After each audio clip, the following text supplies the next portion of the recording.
قد افلح المؤمنون، ایمان والے کامیاب ہیں۔ اس پر اللہ تعالیٰ نے قد کے ساتھ بڑی تحقیق کے ساتھ اور تاکید کے ساتھ یہ بات فرمائی، قد افلح المؤمنون، ایمان لانے والے ہی کامیاب ہیں۔ اب ایمان لانے والوں میں کون سے ایمان والے کتنے کامیاب ہیں، اس پر اللہ نے 7 صفات ذکر فرمائیں۔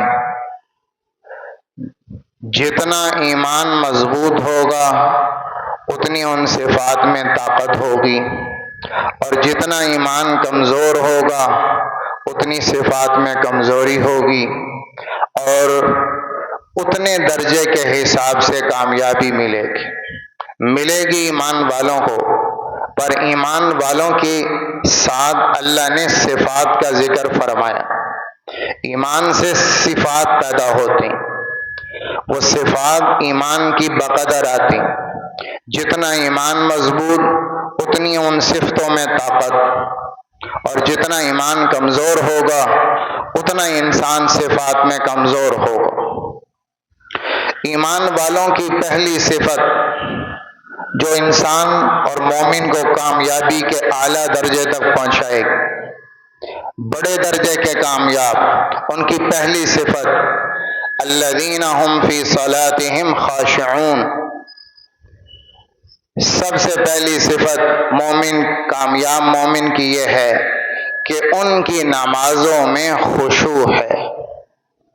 یہ ان کی نماز کے اندر کا حال ہے کہ نماز میں طاقت ہے، صرف ڈھانچہ نہیں، صرف شکل نہیں، صرف رکوع سجدے کی شکل نہیں، صرف اوپر نیچے ہونا نہیں، بلکہ ان کی نماز میں ان کی نماز کا اثر ان کے دل کی کیفیات تک پہنچتا ہے، اور سجدے میں صرف جبین نہیں جھکتی، دل جھکا ہوتا ہے۔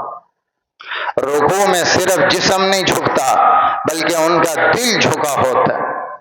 ان کی نمازوں کا اثر ان کے دلوں پہ پڑتا ہے، دلوں میں خشوع پیدا ہوتا ہے، دلوں میں عاجزی پیدا ہوتی ہے، اور وہ نماز میں اس کیفیت کے ساتھ نماز پڑھتے ہیں کہ دل اللہ میں مگن ہوتا ہے۔